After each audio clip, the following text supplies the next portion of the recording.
Our first question comes from Chris Stock. Go ahead, Chris. Yeah, Coach, I was just kind of curious on a philosophy standpoint. So Pitt struggled earlier in the year against Western Michigan with the RPO game, but have improved since. I was curious as a coaching staff what it's like to balance, seeing where a team might be vulnerable and applying it to your particular matchup. Do you just kind of look at that and attack, maybe not so specifically, but also, or do you just kind of do what you do? Just maybe a philosophy standpoint, Coach. I think any week there's always a combination of both things. But even if you talk about that Pitt Western Michigan game, I mean, there's a couple plays where Western threw an RPO right into. There was one play that went for a long touchdown where the two safeties, instead of smashing the wideout, they smashed into each other, and the wideout just came up with the ball and ran 70 yards for a touchdown. So it's hard to count on those things happening again. Their guys just made some kind of crazy plays when maybe the Pitt guy was really in the position to make the play. So obviously everybody else since that game has seen that film as well. And I don't think I think I saw Pitt's only given up like 50 total points since that game. So, Clemson runs an RPO game and like everybody does and struggle to move the ball against these guys. Next question comes from Barry Jackson. Go ahead, Barry. Hi, Manny. I was curious about the challenges of playing 5 defensive ends and 5 defensive tackles in a rotation. Obviously, you want to get work for Elijah and for Chance Williams, but you also have 2 older guys. You obviously, with McLeod, DeAndre Johnson, and Jabari Harvey, you want to get playing time too. Same sort of a tackle with Jordan Miller and Leonard Taylor. Is it realistic to play 5? Or are you trying to play all 5 at both positions? We have, and I think we've fallen into a pretty good rotation. Because I think at both spots, I think all 5 guys have a little bit different skill sets. I think some weeks, some guys make more sense. Some weeks, maybe some other guys make more sense. I know this. I know the inclusion and as Elijah and as LT are getting better, that's made us better as a team. So I think that's part of what we go into every week is say, okay, with what these people do well, what's our best arrangement, and also some situational stuff. On third down packages, maybe it's these guys. On normal down packages, maybe it's those guys. Thanks. Next question comes from Gabby Arrutia. Go ahead, Gabby. Hey, Coach. I just wanted to talk to you. Just ask you a little bit about Jordan Addison. Like, obviously, we don't know if he's going to play yet, but obviously an explosive guy. How much does it help that you've already seen Josh Downs? I feel like he's a similar talent. And, how much can you take away from how you guys sort of approach that coverage in the second half against Downs to maybe shutting or just like game planning around Jordan Addison if he does play on Saturday?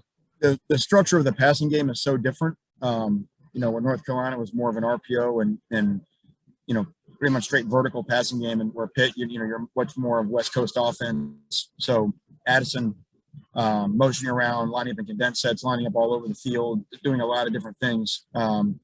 Obviously, we played him well, and he made some really good plays against us a year ago. We played him last year, I should say, and he made some really good plays against us a year ago. So we know of him quite well. We have a lot of respect. You could see it even in the build-up to our game last year, how he changed with their ability to create explosive plays in the passing game. So I don't know that the same as with what we did against Downs in the second half and how all that factors in. This is a pretty different challenge. And I will say their entire receiving group is showing more ability to make plays, more speed.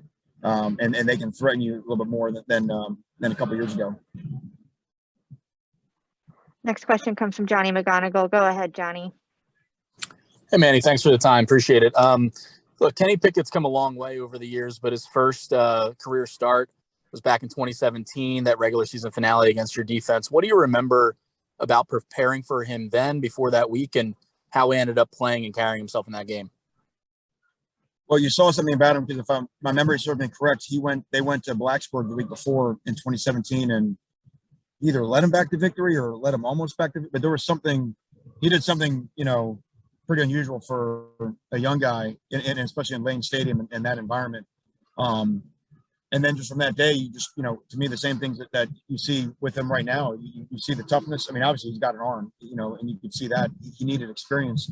But his toughness, he made a touchdown run where we helicoptered him right around the goal line, and he stuck it in there. So you knew kind of that he was a guy. You can see what happens with quarterbacks where they can ignite a locker room and ignite a program, and obviously that's the impact that Kenny had. No different than what Garrett did to our program a year ago, and what you're starting to see with Tyler, last week, especially with us. So, when the team believes in the quarterback, you can see how it raises everybody's level, and you can see the entire Pitt football program of what's happened as Pickett has gotten better and better.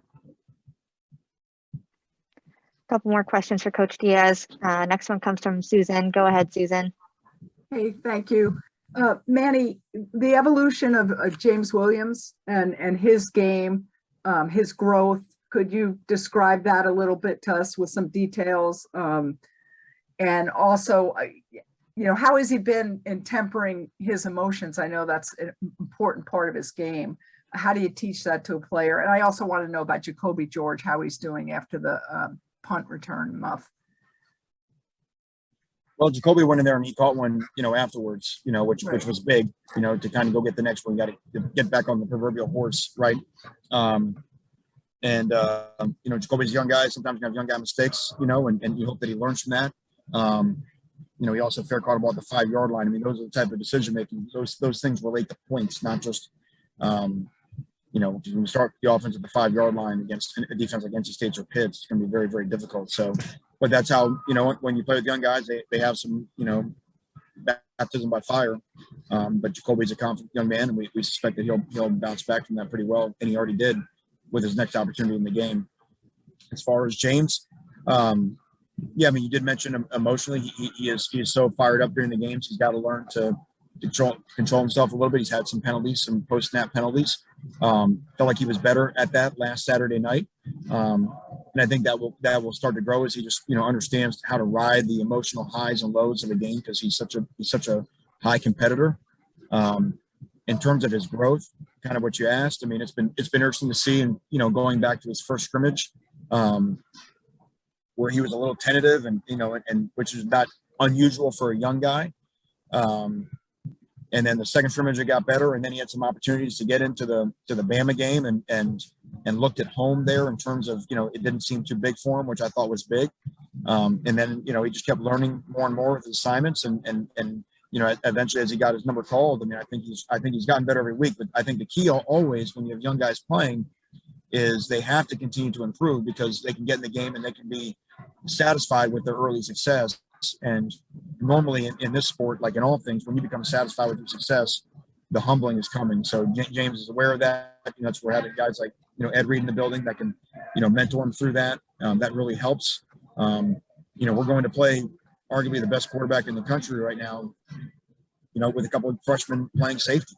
And we've been through some quarterbacks. I mean, if you look at the quarterbacks we played against, Armstrong, Virginia leads the nation in passing. Obviously Sam Howell, without quite the same supporting cast, is playing at a super high level, and that's not even counting Bryce Young and the cat from Michigan State that's having a hell of a year. So this will be the biggest challenge, I think, for James and for Cam back there. And certainly last week is a distant memory. They will have to bring it, because Pitt is a different challenge with how they threaten you in the passing game. Formations, tempo, motion shift. It's just a little bit different than what they've seen. Thank you. Next question comes from Manny Navarro. Go ahead, Manny. Hey, Manny, kind of building off the safety conversation. I know you mentioned Gerald Hall will probably, kind of get back into the mix there. He's a guy, obviously, who's had a tough season with, beginning with whatever happened against Michigan State. And then, obviously the North Carolina game, there were some plays that kind of cost him his spot in the rotation. Just curious how you try to help a guy like him get back on track. What do you say to him, knowing now that you're gonna have to play him some more, especially with Bubba Bolden done for the season, and those freshmen needing, some guidance and some experience? Well, it's not just at safety. Also, Gervin's got positional flexibility. He has played nickel for us this year. Whether it's dime. I mean, there's different types of roles. But look, I mean, you can't. When you're the coach, the players are like your children. And when they make mistakes, you can't kick them out of the house. You have to try to get them to learn from their mistakes. Get them to understand where they came from. Is it an issue in preparation error? Something that we haven't explained to them properly the way that we should, or is it just a mistake in just concentration and intensity? Now, sometimes those mistakes, as we've mentioned, they can cost you snaps. At some point, that's the ultimate accountability. But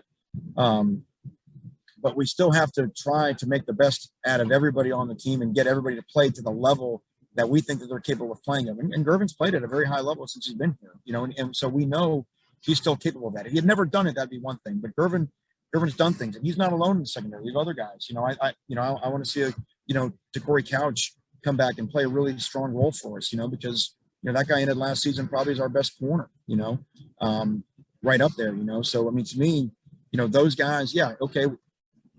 Over the course of a career, you may have some ups and downs, but you can't fold your tent. I mean, you got to be able to fight, compete, because shoot, I mean, with the way injuries have been with us this year, I mean, how can you predict the next, unforeseen, bit of adversity and what the response will be? So that's what we do as coaches. You got to try to get everybody, playing time notwithstanding, you got to get everybody trying to find a way to play their best.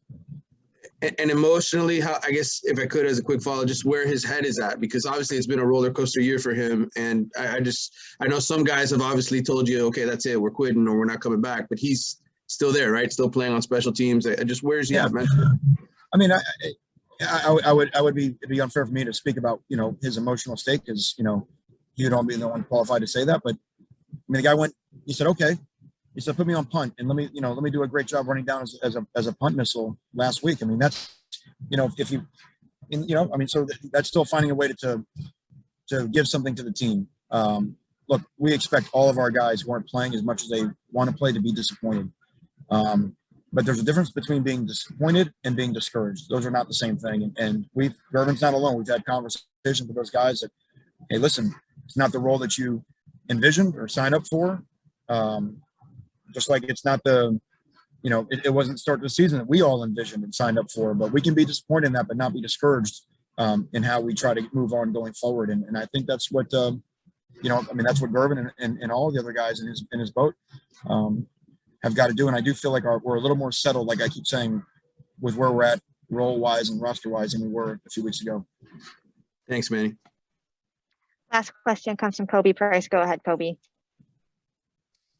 Hey, Manny, I had a couple questions, but first I want to ask, obviously we know about Bubba, you told us out for the season, but besides him, is anybody from who's available against NC State won't be available against Pitt? I think other than that, I think we're okay. Sounds good. And then with, I think it was on the radio show after the game against NC State, the conversation that Tyler detailed about they had with Will Mallory, just telling him, keep your head in there. I guess, what does that say about Tyler that, 4 games into his starting career, he's able to have these conversations as a quarterback? And I guess, what does it say about Will that he's able to, keep his head in it, even though he hasn't had the year he expected to have? It's pretty cool. We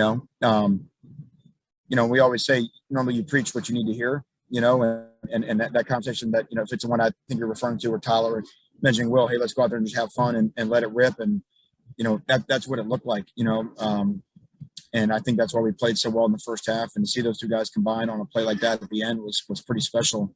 Will's a big part of our program and certainly a big part of our offense. And again, when you step across that line, there's a really good chance that in the course of your career, you're going to meet some adversity, and it's not easy. I mean, these kids have high expectations for themselves, and they work their tails off during the off season. And so sometimes that will knock you off your stride a little bit. And Will, I know, has done the hard work. He's not just in terms of what he's done physically to transform his body, but mentally to get himself back into a good place where he can perform at his best. And I will tell you, that is way harder than it sounds. And we see it everywhere, with what happens here, the 6 inches between those ears is really, really important. And I thought, having Tyler, having the wherewithal to have that conversation with Will and the way they both responded, which ultimately was the most important thing, I thought that was huge.